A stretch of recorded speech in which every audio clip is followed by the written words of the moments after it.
Hello and welcome. It's Lauren. I spent a week along the southwest coast of Sweden, celebrating Midsommar with my boyfriend and his family. Here's a little recap of the adventure. From Copenhagen Airport, we had a little over an hour of a train ride to get to Fabian's hometown. First crossing a 10K bridge that connects Denmark and Sweden, then up the southwest coast of Sweden until arriving in Båstad. Fabian's family picked us up in a sweet ride. I think the dogs may have been the most excited of all that we were home again. Elliot, my favorite little guy, was thrilled to be getting all the attention and pets once again. To say I was ecstatic to be back by the ocean would be an understatement. This view from Fabian's driveway, I just can't get enough of. We took the RV from the house to Ängelholm for lunch, and oh boy, was that an interesting dining experience. After ordering and paying up front, a robot delivered us our meals. And while eating, we watched in amazement as the robot then delivered empty dishes back to the kitchen. Pretty insane. That evening, Fabian and I drove from his hometown to his grandma's summer cabin in Langåsand, about an hour trip north up the coast. This was going to be a special weekend for many reasons. It would be my first time meeting Fabian's aunt, cousins, and grandma, my first time celebrating Midsommar in Sweden, but most of all, the last time the family would spend summer here together. Sadly, the family is selling the cabin this fall. So we were all determined to make the most out of this time together over the next few days. Now for a little house tour. Inside the main cabin, the living room is a personal favorite spot of mine. Because of its long wall lined with windows one after another, there is so much natural lighting in this room. It is absolutely beautiful. And if you climb the stairs, you'll find yourself in a cozy space where Grandma likes to piece together her puzzles. Another great place for natural lighting to fill the room and catch a view of the greenery and ocean that awaits outside. And if you climb one last flight of steps, you're on the top floor and in the most charming little room. There are views of the front of the house where you can see one of the other smaller cabins that allows for this place to host the whole family at once. And from the other window, a clear view of the ocean only 400 meters away. Making my way down the steps leads me back past the puzzle quarters, living room, and kitchen, and to the dining room table, where you can happily eat and watch the waves roll towards the beach in the distance. Along the row of windows lining the back half of the house is a spacious patio. This is where we would be dining for tomorrow's Midsommar meals. I was so ready for tomorrow's festivities to begin. Look at that view. I just can't get enough of this place. After settling in and meeting everyone, the cousins decided to go for an evening stroll together. Apparently, it's a thing to develop what they call summer feet, meaning well-calloused feet that are comfortable going barefoot anywhere. So, on we all went, a barefoot journey just like Frodo and Samwise Gamgee embarking on a shoeless hobbit expedition. It was a spot-on typical summer Swedish evening, just under 20 Celsius or mid-60s Fahrenheit with a cool sea breeze.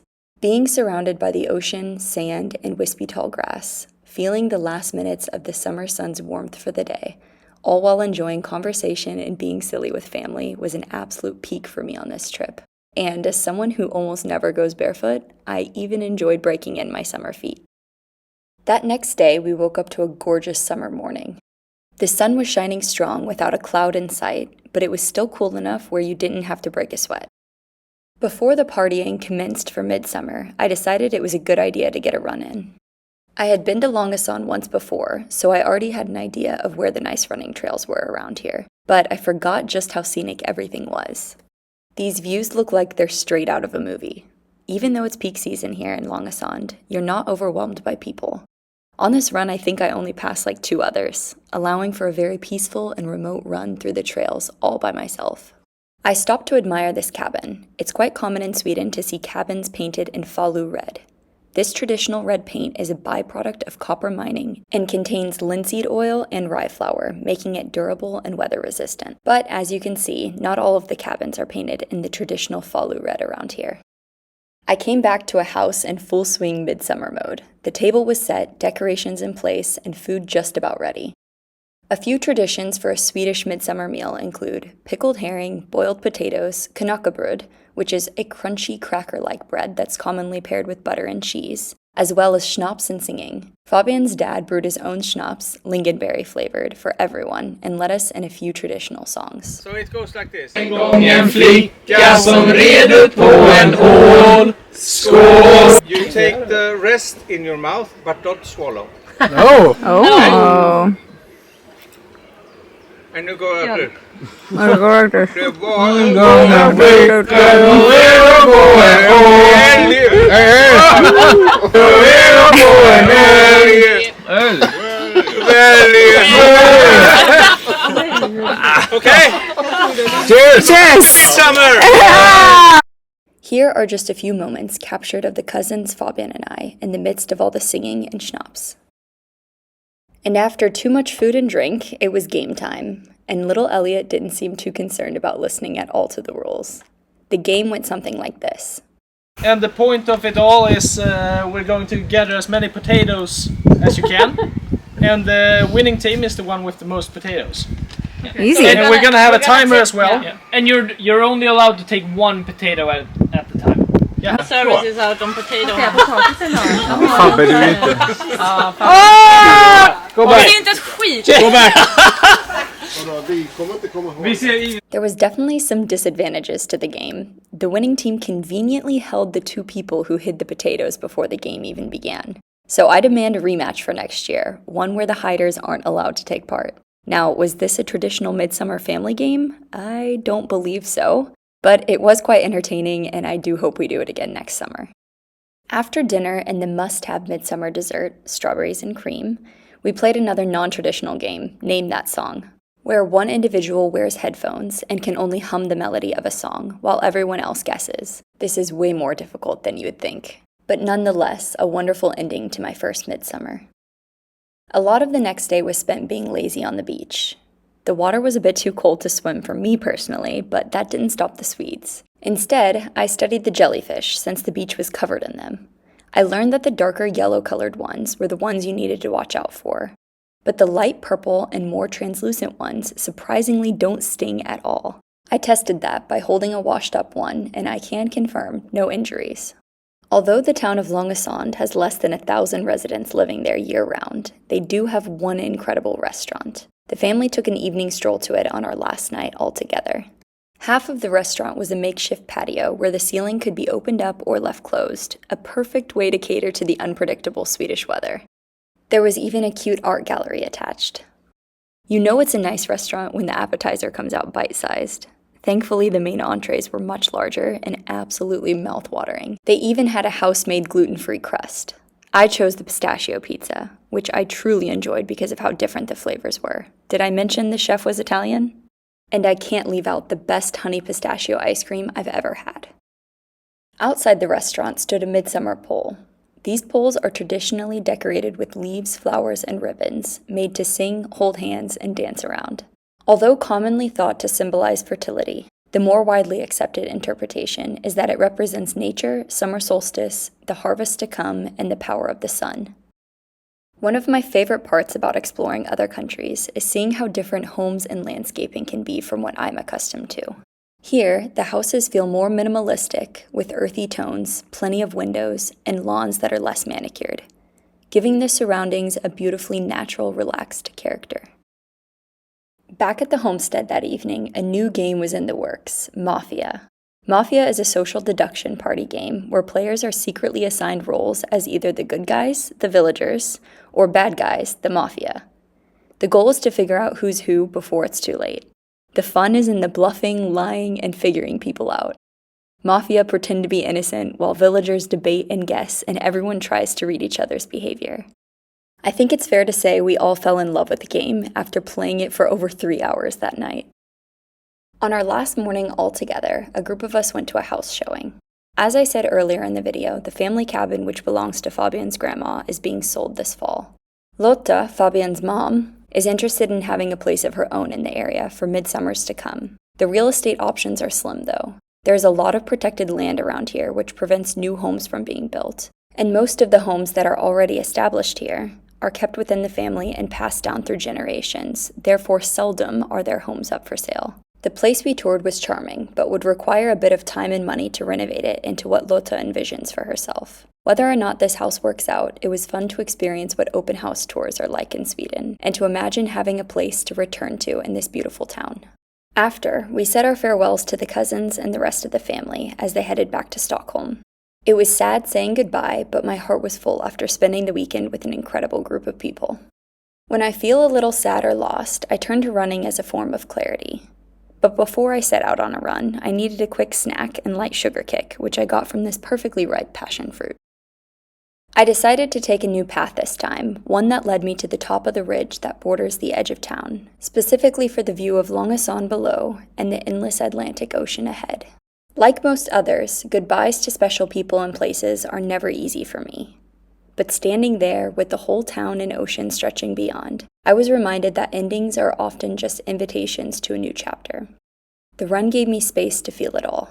The sadness, the gratitude, and the quiet reassurance that Fabian, his family, and I will find our way back here in some form someday. I was feeling very refreshed after working a sweat and clearing my mind. It was after the run that I realized I'd never seen the inside of either of the smaller cabins. Now that the cousins were packed up from the one, I thought I'd take a peek.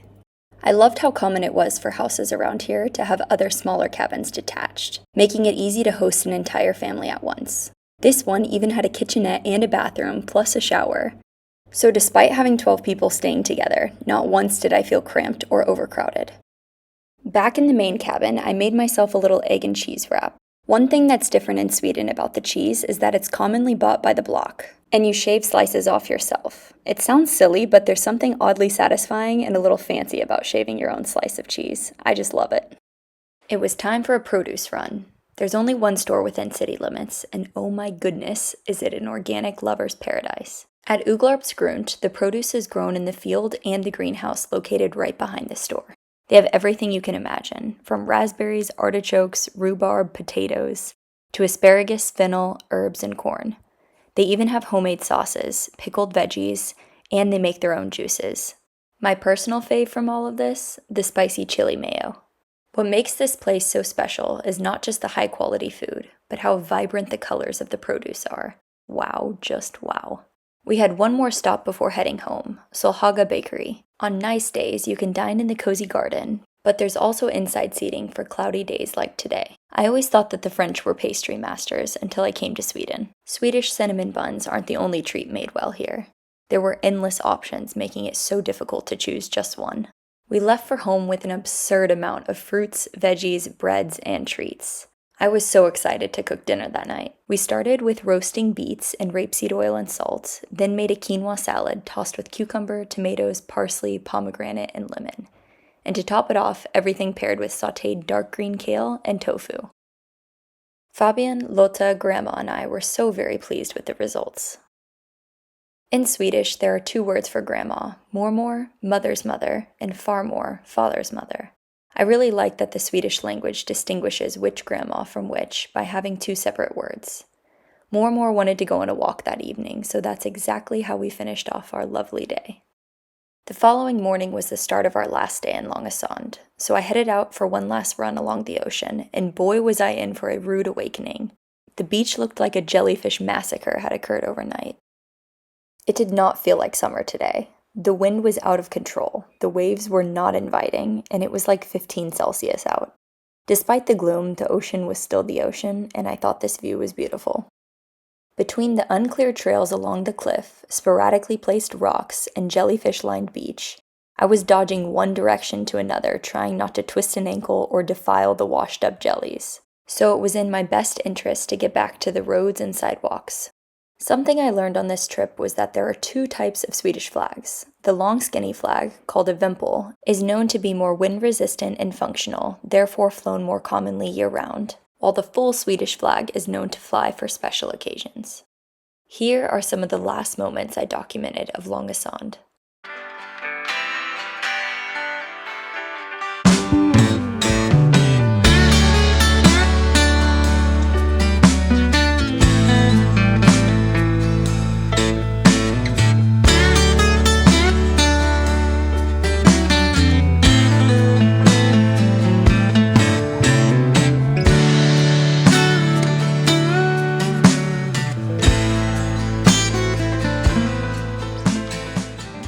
We said our goodbyes to Lotta and Mormor and made our way back down the coast to Båstad. The open, endless fields and roaming livestock remind me a lot of where I grew up, so I can't help but feel a little at home each time I'm here. The thing that sets it apart from where I grew up is instead of cornfields surrounding playgrounds, there's an ocean. These kids don't know how lucky they have it. It was finally warm again and the sun was no longer buried behind the clouds, so we set out to tour the piers and docks of the small coastal towns neighboring Båstad.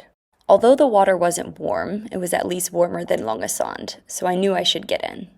The ocean water was so clear today, and of course, more jellyfish. Hoping there weren't any stinging ones out there, Fabian went in first to test the waters.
I just keep feeling one word over and over again in my body: grateful.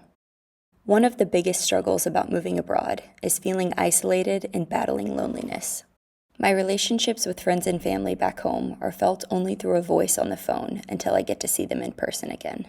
This past week gave me back the warmth of familiar voices in the same room, shared meals, easy laughter, and the simple joy of just being together.